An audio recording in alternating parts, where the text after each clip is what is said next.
كيفاش تعرفي واش داك الراجل مناسب ليك ولا لا؟ هذا السؤال ممكن يطيح على اي بنت على ابواب الزواج، ولا عندها شي انسان كتبغيه وباغا تكمل مع حياتها في الحلال، ولكن كيدور في بالها سؤال واحد: واش هذا الراجل مناسب ليا ولا لا؟ وباش نجاوبك على هذا السؤال غادي نعطيك واحد الربعه ديال العلامات. الا كانوا في هذا السيد توكلي معاه على الله، ما كانوش حسن تبعدي. ولكن ركزي مزيان في العلامه الثالثه والرابعه، وهما اهم حاجه في هذا الفيديو. العلامه الاولى اللي خاصك تركزي عليها في هذا السيد هي واش داك الشخص قادر على المسؤوليه ديال الزواج، واش الاجره ديالو كافياكم للعيش، واش عندكم فين تسكنوا. حيت الا عطيناك شخص كتبغيه ويبغيك وهو ما قادرش على المسؤوليه ديال الزواج، داك الحب ما غادي يوكلكمش الخبز ويبعد عليكم المشاكل والصداع. وشحال من علاقه كانت عامره بالحب، ولكن المسؤوليه ديال الزواج خلات داك الحب يسالي بالطلاق، حيت الزواج مختلف على داك الشيء اللي كتحلموا به قبل من الزواج. اما العلامه الثانيه اللي خاصك تقلبي عليها في هذاك الانسان اللي معاك هي كيفاش كيعامل الام والاب ديالو، كيفاش كيهضر على صحابه، كيفاش كيعامل الناس اللي خدامين معاه، كيفاش كيهضر مع السرباي ديال القهوه، كيف دايره علاقته مع الله، واش السيد كيصلي ولا لا.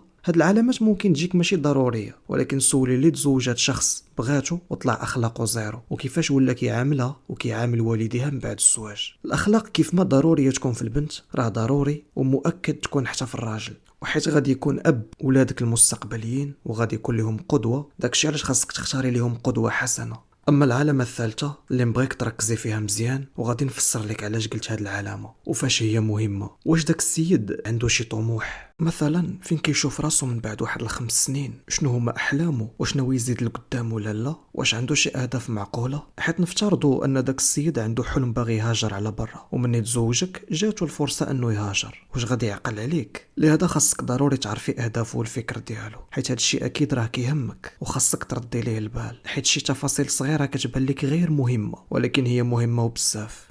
اما العلامه الرابعه وهي اهم حاجه اللي ضروريه تكون، والا ما كانتش غير نساي شي حاجه سميتها غادي ننجحوا في ديك العلاقه. وغادي يعرف بقيمه هاد العلامه غير اللي مزوج وعايش في الصداع. هاد العلامه هي واش كاين تفاهم بيناتكم.